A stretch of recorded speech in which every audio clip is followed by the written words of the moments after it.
દોસ્તો, વિશ્વમાં મુકેશ અંબાણીનું નામ સૌથી મોટા ઉદ્યોગપતિઓમાં સામેલ છે. જે મિત્રો, આજે અંબાણી પરિવાર પાસે એટલી સંપત્તિ છે કે જેનાથી તો એક દેશ ખરીદી શકાય અને એમની 10 પેઢી આરામથી બેસીને ખાઈ શકે છે. પરંતુ શું દોસ્તો, તમે જાણો છો કે મુકેશ અંબાણી આટલા ધનવાન હોવા છતાં એક સામાન્ય માણસનું કર્જ હજુ સુધી ચૂકવી શક્યા નથી? ખરેખર મિત્રો, ગુજરાતના માણસ હજુ પણ મુકેશ અંબાણીના પિતા ધીરુભાઈ અંબાણી પાસે માગે છે આટલા રૂપિયા, જેને જાણીને તમારા હોશ ઉડી જશે. મિત્રો, શું છે હકીકત તમે પણ જાણવા માંગો છો ને? તો ધ્યાનથી આ વિડીયોને અંત સુધી જરૂરથી જોજો. અને હજુ સુધી આપે અમારી ચેનલ ધ ડીએ મોટિવેશનને સબસ્ક્રાઇબ ન કરી હોય તો નીચે રહેલું બેલ આઇકન દબાવીને અમારી ચેનલને સબસ્ક્રાઇબ અવશ્ય કરી લેજો, જેનાથી અમારા નોલેજેબલ અને રસપ્રદ વિડીયોઝની નોટિફિકેશન્સ મળતી રહે આપને સૌથી પહેલા. ચાલો વધારે સમયનો વ્યય ન કરતા શરૂઆત કરીએ આજનો આ રસપ્રદ વિડીયો. દોસ્તો, આખરે મુકેશ અંબાણીએ એવા તો કયા વ્યક્તિ પાસેથી પૈસા લીધા છે કે જેના લીધે આજે મુકેશ અંબાણી આટલા કરોડપતિ બની ગયા છે? ત્યારે આ કરોડપતિ બનવા પાછળનું રાજ પણ આજના વિડીયોમાં આપણે જાણીશું.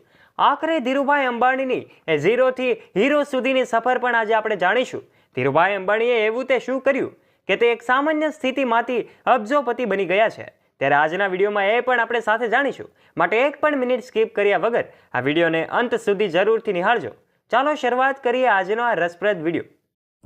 એક એવી વ્યક્તિ કે જેણે પોતાની હાઈસ્કૂલનું શિક્ષણ પણ પૂરું નહોતું કર્યું, તે એટલા ગરીબ પરિવારમાંથી હતા કે તેણે કિશોર અવસ્થામાં નાસ્તાની લારી ચલાવવાથી લઈને પેટ્રોલ પંપ પર તેલ ભરવા સુધીનું કામ પણ એમણે કરવું પડ્યું હતું.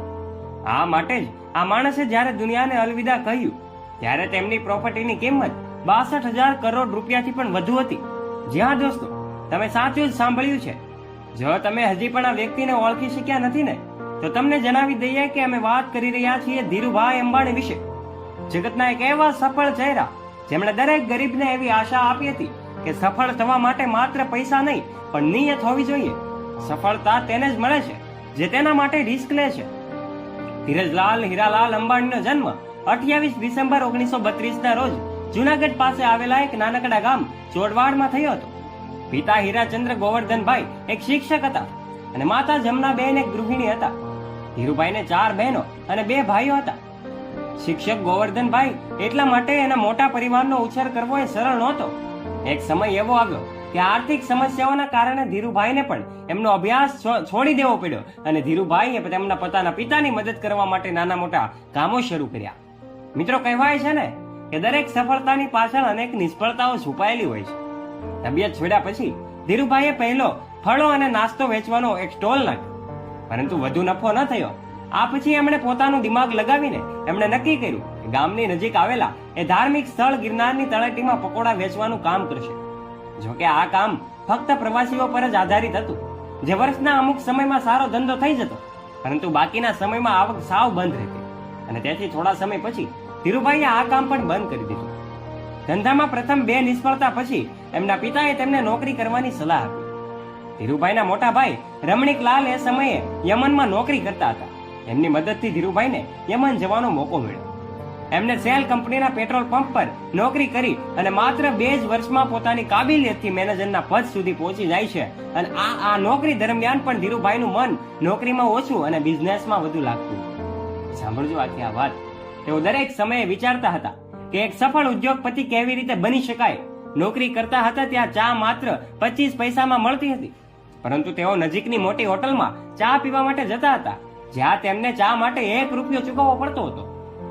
જ્યારે ધીરુભાઈને પૂછવામાં આવ્યું કે તમે સસ્તી ચાના બદલે મોંઘી ચા કેમ પીવો છો, તો એણે કહ્યું કે મોટી હોટલમાં મોટા મોટા ઉદ્યોગપતિઓ આવે છે અને બિઝનેસની વાત કરે છે. હું ફક્ત એ જ સાંભળવા માટે જાઉં છું અને જેથી કરીને એ બિઝનેસ કરવાની રીત મને સમજાઈ શકે. એ જ રીતે બીજે કરતા એની પારકી નજર અને તકો ઊભી કરવાની ક્ષમતા દર્શાવે છે. જ્યાં કહેવાય છે કે તે સમય એ યમનમાં ચાંદીના સિક્કા ખૂબ જ પ્રચલિત હતા. ધીરુભાઈને ખબર પડી કે આ સિક્કાઓમાં ચાંદીની કિંમત સિક્કાઓની કિંમત કરતા પણ વધુ છે. એમણે લંડનની કંપની સાથે આ સિક્કા ઓગાળીને ચાંદી કાઢવાનું કામ શરૂ કર્યું. યમન સરકારને જ્યારે આ વાત વિશે ખબર પડી ત્યાં સુધીમાં તેણે ઘણો નફો મેળવી લીધો હતો. આ બંને ઘટનાઓ સૂચવે છે કે ધીરુભાઈમાં સફળ ઉદ્યોગપતિ બનવાના તમામ ગુણો પહેલેથી જ રોપાયા હતા. ધીરુભાઈ સારો એવો સમય વિતાવતા હતા કે ત્યાં આઝાદીની લડાઈ શરૂ થઈ અને બહાર એમ કહેવાય કે કામ છોડવું પડ્યું. અને આ નોકરી છોડ્યા બાદ એમણે નોકરીને બદલે પોતાનો બિઝનેસ શરૂ કરવાનું નક્કી કર્યું. અને ધીરુભાઈ અંબાણીને દરેક વિશે ખૂબ જ સારી જાણકારી હતી અને તેઓ સમજી ગયા હતા કે વિદેશમાં ભારતીય મસાલાની સૌથી વધુ માંગ છે. આમાંથી ધીરુભાઈ અંબાણીને બિઝનેસ કરવાનો આઈડિયા મળી ગયો. પરંતુ ધંધો કરવા માટે પૈસાની તો જરૂર પડવાની જ છે. ધીરુભાઈ પાસે રોકાણ કરવા માટે આટલી મોટી રકમ ન હતી સાહેબ, અને તેથી જ તેમણે તેમના મામા સાથે મસાલા અને ખાંડનો બિઝનેસ શરૂ કર્યો. અહીંથી કોમર્શિયલ કોર્પોરેશનનો પાયો નખાયો.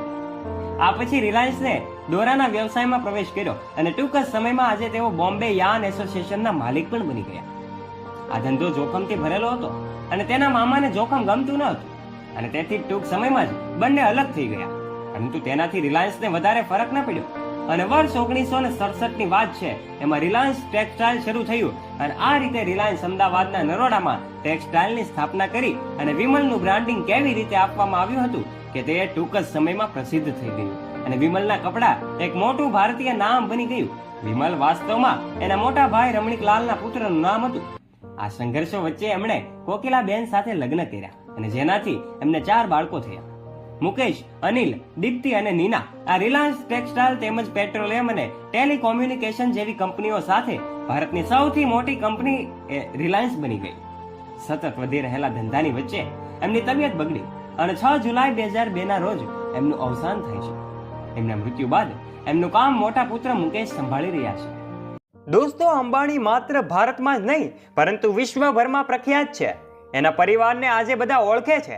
પરંતુ શું દોસ્તો, તમે મુકેશ અંબાણીના નાના ભાઈ એટલે કે અનિલ અંબાણીને ઓળખો છો?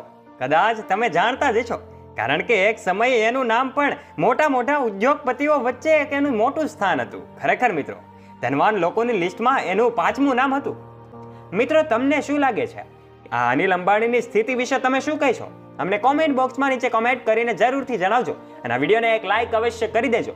તમે જાણો જ છો કે અનિલ અંબાણીના નાના ભાઈ એટલે કે મુકેશ અંબાણીનો દેશ અને દુનિયામાં જ્યારે ડંકો છે, ત્યારે હમણાં જ તાજેતરમાં તારીખ 1 થી 3 માર્ચના રોજ મુકેશ અંબાણી અને નીતા અંબાણીના સૌથી નાના દીકરા એટલે કે અનંત અંબાણીનો પ્રી વેડિંગનો સરસ મજાનો કાર્યક્રમ ગુજરાતના જામનગર ખાતે યોજાયો હતો. આ કાર્યક્રમમાં દેશ અને દુનિયાની મોટી મોટી સેલિબ્રિટીઓ અને હસ્તીઓ, ઉદ્યોગપતિઓએ હાજરી આપી હતી અને આ કાર્યક્રમને દીપાવ્યો હતો. ત્યારે આ અનંત અંબાણીના પ્રી વેડિંગ કાર્યક્રમમાં દેશ અને દુનિયામાંથી આવેલા અનેક લોકોએ એમને ગિફ્ટો પણ આપી હતી. જ્યારે અંબાણી પરિવારના આંગણે જ્યારે આવો રૂડો અવસર આવતો હોય, આવનારા 6 મહિનામાં અનંત અંબાણીના પ્રી વેડિંગની સાથે સાથે એમના લગ્નનું પણ આયોજન કરવામાં આવ્યું છે. ત્યારે આ પ્રસંગે પણ ન કહી શકાય એવા અનેક અતિથિઓ હાજર રહેવાના છે. ત્યારે હવે આપણે નિહાળીએ રાધિકા મર્ચન્ટ અને અનંત અંબાણીના પ્રી વેડિંગની કેટલીક ખાસ તસવીરો. મિત્રો, તમને જણાવી દઈએ કે રાધિકા મર્ચન્ટ જાણીતા બિઝનેસમેન અને CEO વિરેન મર્ચન્ટની દીકરી છે.